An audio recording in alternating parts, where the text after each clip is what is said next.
Hello and welcome to this video on the strange food and drink found in Alice's Adventures in Wonderland. If you have read Lewis Carroll's Adventures in Wonderland or watched any of the movie adaptations, then you know at various times she eats and drinks items that cause all manner of problems while solving others. It is in the very early part of Alice's adventure that she finds herself having chased a white rabbit into a warren, and after falling a long way, she is caught in a room with a very small door. Much too small for her. While musing, she finds a bottle of mystery liquid on a table. It has one label which simply says, "Drink me."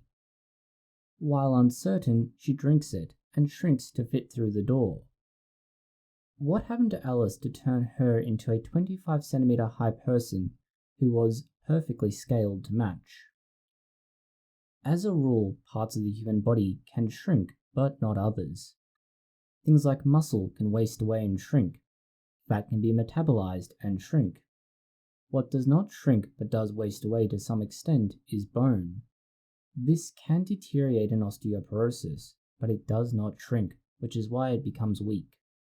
In most humans, most organs follow this process of growing to a size and then not shrinking except in pathological states, where they will lose mass but not volume. This last point may be the key to Alice's change in size. Another possible way to shrink, other than mystery liquids, would be for people to be given extra estrogen. This is a method that has been used in children with extreme developmental problems. This helps to keep them smaller, at least small enough that their parents can continue to care for them as they get older. This would be one possible explanation, although it's not as immediate as we see in Alice's adventures. Another possible solution would be to shrink the space between the molecules and cells of the human body. Both of these would minimize the amount of wasted space. While it's not exactly true that your body is 99.99% empty space, it is more like a cloud, a lot of material that takes up a lot of space, but largely the space between molecules is quite wide. If you were to reduce the size of her body by bringing all these molecules closer together, you would reduce the size of her body in its entirety by a very wide margin, and quite possibly keep it in the same approximate ratios as in a normal state. Unfortunately, that would also end in a rather unpleasant way. In a similar line of thought, there is a lot of supportive material in the human body, largely extracellular matrix and similar. In theory, this could be compressed down, and this would allow the cells to be brought closer together. Overall, this wouldn't have as drastic an effect, but it would significantly shrink the size of her body. But we go back to the same problem of the bones would not shrink to anywhere near the same degree. Once Alice has shrunk down to the tiny size she was, she realizes that there is a big problem. She left the key to the locked door on the unreachable tabletop. This means she could not get to it in her size, and she falls into despondency. While sad and depressed, she finds that there is a small box. It is a tiny box that has a cake in it, and in some depictions, biscuits.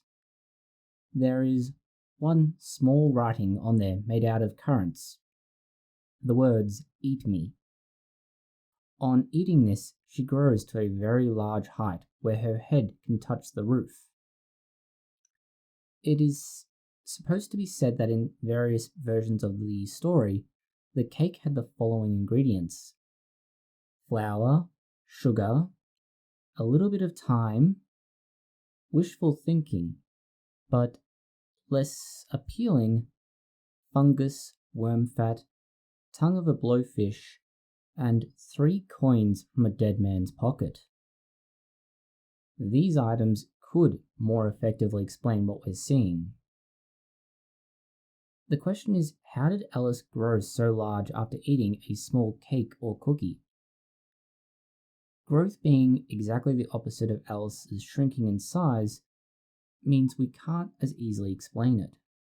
We are forced to admit that this is unlikely to be a physical phenomena, and since it's not in nature that we find it, it might be possible and entirely likely that it is drug-induced.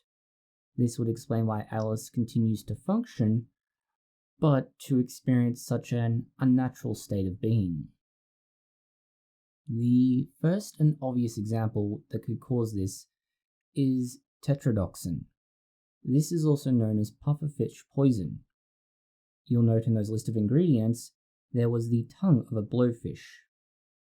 The tongue is a possible site, especially if the skin is attached, for that toxin to exist. What happens is that it blocks sodium channels. This causes problems in the neurons, and among other issues, it can prevent the nervous system from sending and receiving messages. These are primarily muscle related. It can, however, cause a mild hallucinogenic state. Among the other ingredients, we have fungus. It is possible that the cake contains fungus of a magical variety. The effects of psilocybin mushrooms and other related mushrooms, when ingested, tend to be fairly predictable. It goes through a process of metabolism where it breaks it down into another chemical. This chemical is called psilocin. It is a very effective psychedelic. While mushrooms are more closely associated with nausea, vomiting, euphoria, muscle weakness, and drowsiness, they can have a sensory effect. These include visual and auditory hallucinations, followed by emotional change, altered perception of time and space. This would be a strong indication that Alice may have been either inadvertently or deliberately poisoned with magical mushrooms. Then we have the worm fat, and this one needs to be taken a little less literally. If we take worm fat to mean a parasitic worm, then there are some very good case studies that it could be some sort of parasitic worm, particularly neurocysticercosis. This is a pork-based tapeworm, and if the tapeworm eventually gets to the brain after going from worm to larvae, they can actually cause a lot of neurological issues. They do particularly like to sit in the brain and muscle tissue. This does eventually lead to seizures and more effects, and it would be unlikely to be as immediate an impact as we see. Finally, there's the idea that you're stealing change from a dead man's pocket. This could well have exposed anyone preparing the cake to many pathogens and then have left these in the food.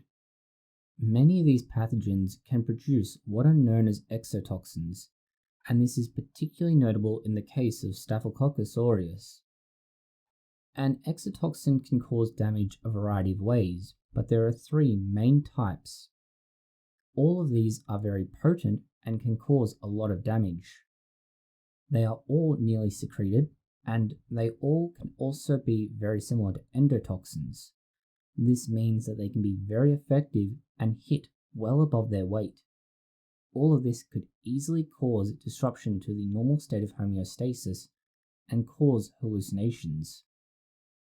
If Alice is experiencing unexpected growth, she is likely under the effect of a drug or poison.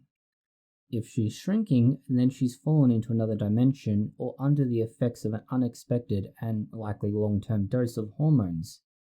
This is the equivalent of poisoning either way.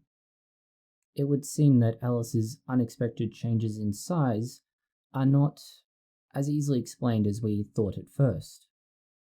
Thank you for watching this video. If you found it interesting, consider liking, sharing, and subscribing. Please post any comments, questions, or suggestions that you have below.